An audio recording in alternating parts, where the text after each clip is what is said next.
சித்தக்கேர் உணவே மருந்து மருந்தே உணவு. ஆதி காலத்துலேருந்து நம்ம யூஸ் பண்ணுற எண்ணெயில் எல்லாத்தையும் சிறந்தது நெய். நெய் வந்து தான் முதல்ல முன்னோர்கள் வந்து நம்ம ஒரு ஃபேட் கண்டென்ட்டாக இருந்தாலும் சரி உணவோடு சேர்த்து சாப்பிடும் போது ஃபுல் அண்ட் ஃபுல் ஃபேட்லேருந்து ஒரு கொழுப்புலேருந்து நம்ம கிடைக்கிறக்கூடிய எனர்ஜி எல்லாமே நெய்லேருந்து வந்தது தான். ஆமணக்கு நெய், நல்ல நெய், கடலை நெய் அப்படிங்கிற வார்த்தையிலேருந்து எண்ணெய்ங்கிற வார்த்தையே வந்திருக்கும். முதல்ல நெய் தான் நம்ம முன்னோர்கள் வந்து சிறந்த ஒரு ஃபேட்டாக, அதாவது பொரிக்கிறதுலேருந்து ஒரு ஸ்வீட் செய்கிறதுலேருந்து நம்ம முதல்ல சாதத்துக்கு போட்டு சாப்பிட்றதுலேருந்து எல்லாமே முதல்ல நெய் மட்டும்தான் அந்த காலத்துலேருந்தே யூஸ் பண்ணிகிட்டே வந்துட்டுருக்காங்க. அதுக்கப்புறம் தான் நம்ம சாப்பிட்ற பொருள்லேருந்து கடலையிலேருந்து எண்ணெயோ எள்ளுலேருந்து எண்ணெயோ பிரித்தெடுக்கப்பட்டு இதை பார்க்கப்பட்டுட்டே வந்துச்சு. நம்ம யூஸ் பண்ணிகிட்டே வந்தோம். தேங்காய் எண்ணெய், நல்லெண்ணெய் சிறந்தது அப்படின்னு சொல்கிறோம். அது எல்லாத்தோடையும் தலையாய சிறந்தது வந்து இந்த நெய் மட்டும்தான். இந்த நெய் இந்த காலத்தில் கலப்படம் இல்லாத நெய் கிடைக்குதா அப்படின்னா ரெண்டே விஷயம் நம்ம ரொம்ப தேடுறது வந்து தேனும் நெய்யும் தான். இந்த ரெண்டுமே கலப்படம் இல்லாமல் நமக்கு கிடைக்கிறதே இல்லை.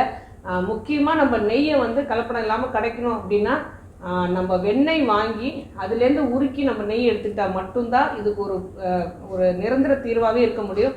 நெய் எப்படி எடுத்துக்கலாம் அப்படின்னா, அதாவது வெண்ணெயிலேருந்து நெய் எப்படி பிரிக்கப்படுது, ஒரு பால் வாங்குகிறோம், அதுவும் முக்கியமாக பசுமாட்டு பால் வாங்குகிறோம் அப்படின்னா அதோட ஆடையை நல்லா காய்ச்சி ஆற வச்சுட்டு ஏடு படிகிற மாதிரி வச்சு குறைஞ்சது ஒரு 4லேருந்து 8 மணி நேரம் ஃப்ரிட்ஜில் வச்சுட்டு அதுக்கப்புறம் அந்த ஆடையை கொஞ்சம் கொஞ்சமாக சேர்த்து ஃப்ரீசரில் வச்சு அதுக்கப்புறம் அதுலேருந்து வெண்ணெய் எடுத்து அதை உருக்கி நெய்யை எடுத்தால் மட்டும்தான் முற்றிலும் நமக்கு சுத்தமான ஒரு நெய் நமக்கு கிடைக்கும். இந்த மாதிரி நெய் நம்ம சாப்பிடும்போது குழந்தைகள்லேருந்து பெரியவங்க வரைக்கும் செரிமான சக்தி, அதாவது ஒரு எண்ணெய் சாப்பிட்டா நமக்கு செரிமான சக்தி இல்லை, நமக்கு வந்து நல்ல ஃபேட்டும் நமக்கு சேர்றதில்ல, எனர்ஜி கிடைக்கல அப்படின்னு சொல்கிறவங்களுக்கு நெய்யில் யூஸ் பண்ணி அவங்களுக்கு எந்த பொருள் செஞ்சாலும் அந்த செரிமான பிரச்சனை முற்றிலுமாக வரவே வராது. நெய் வந்து சாப்பிட்லாமா, கொலஸ்ட்ரால் அதிகமாகிடும் அப்படின்னு நினச்சா நல்ல கொலஸ்ட்ரால் மட்டும்தான் அதிகமாகும்.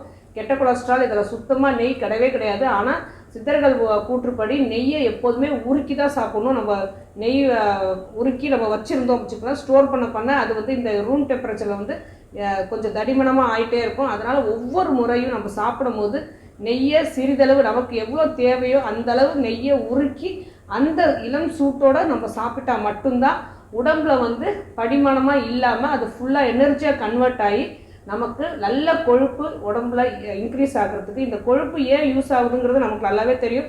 நமக்கு செய்கிற வேலைகளில் எனர்ஜி ஃபுல் அண்ட் ஃபுல் கொடுக்கறதும், நம்ம ஜாயின்ஸில் உள்ள ஒரு வழுவழுப்பு தன்மை கொடுக்கறது அவ்வளவும் இந்த கொலஸ்ட்ரால் மட்டும்தான். கொலஸ்ட்ரால் இல்லை அப்படின்னா நம்மளால் கரெக்டாக இயங்கவே முடியாது. நமக்கு நம்மளோட செயல்பாடுகள் எல்லாமே குறைஞ்சிக்கிட்டே இருக்கும், ஒரு டயர்ட்னஸ் இருந்துகிட்டே இருக்கும். ஸோ இந்த கொலஸ்ட்ரால் கரெக்டாக நமக்கு கிடைக்கணும் அப்படின்னா, நல்ல கொலஸ்ட்ரால் நமக்கு உடம்புக்கு கிடைக்கணும் அப்படின்னா இந்த நெய்யை கண்டிப்பாக யூஸ் பண்ணிட்டு வரணும். குழந்தைகளுக்கு அதுவும் நம்ம சாப்பாடு கொடுக்க ஆரம்பிப்போம் இல்லையா, முதல் 6 மாத குழந்தையிலேருந்து, அதுலேருந்தே அந்த காலத்துலேருந்தே நமக்கு நெய்யை நல்லா உருக்கி ஊற்றி சாதத்தில் பிசைஞ்சு தான் நம்ம கொடுக்க சொல்லியிருக்காங்க. ஸோ இந்த 6 மாத குழந்தையிலேருந்தே நம்ம நெய் சாப்பிட்டு வரோம் அப்படிங்கிறதால ஒரு பேஷண்ட்டாக இருந்தாலும் சரி, எவ்வளோ முதியவர்களாக இருந்தாலும் சரி, நடுவயதுக்காரர்கள் யாராக இருந்தாலும் இந்த நெய்யை டெய்லி ஒரு 2 ஸ்பூனாவது குறைஞ்சது மற்ற எண்ணெய்களை தவிர்த்துட்டு இந்த 2 ஸ்பூன்லேருந்து 5 ஸ்பூன்னாலும் இந்த நெய்யை மட்டுமே ஒரு பொரியல் தாளித்தாலும் சரி, ஒரு சாதத்துக்கு போட்டு சாப்பிட்றதா இருந்தாலும் சரி, ஒரு ஸ்வீட்டு செஞ்சாலும் சரி, பொரிக்கக்கூடிய தன்மை, அதாவது ஒரு உருளைக்கிழங்கை நம்ம பொரியல் செய்கிறோம் அப்படின்னாலும் அதில் வறுக்கிறோம் அப்படின்னாலே, தவாவில் ஃப்ரை பண்ணுறோம் அப்படின்னாலே இந்த நெய்யை ஊற்றி ஃப்ரை பண்ணோம் அப்படின்னா அது ஒரு முற்றிலுமாக அதாவது ஒரு உருளைக்கிழங்கு கார்போஹைட்ரேட்டோடு சேர்த்து இந்த ஃபேட்டு சேரும் போது ஒரு முழுக்க சிறந்த பேலன்ஸ் டயட்டாக அபிசீத மூலம் அப்படின்னு சித்தர்கள் சொல்கிறாங்க. அவ்வளோ நல்ல ஒரு விஷயமா அதாவது என்ன சொல்கிறது, பருப்பு சாதமும் இந்த உருளைக்கிழங்கும் நெய்யோட பொரிச்சதை வந்து அவ்வளோ சத்து மிகுந்ததா வேற எந்த உணவோட, அதாவது அதிகமான சத்து அப்படிங்கிறத வந்து இறைச்சியிலேருந்து நமக்கு கிடைக்குது அப்படின்னு சொல்கிறத அதை விட 10 மடங்கு அதிகமான சத்து இந்த நெய்யிலேருந்து நமக்கு, அதுவும் உருளைக்கிழங்கு நெய்யில் பொரிச்ச இந்த பொருளோட கிடைக்குது அப்படின்னு சித்தர்கள் சொல்கிறாங்க. ஸோ நெய்யை வந்து மற்ற எண்ணெய்களோட அதிகமான அளவு நம்ம நெய்யை உருக்கி முறையாக எந்த அளவு யூஸ் பண்ணணுமோ அந்த அளவு, அதே மாதிரி இளம் சூட்டாக உருக்கி ஒவ்வொரு முறையும் நம்ம சாப்பிடும் போது அந்த நெய்யில் உள்ள ஃபுல் பலனும் நமக்கு கிடைச்சிடும்.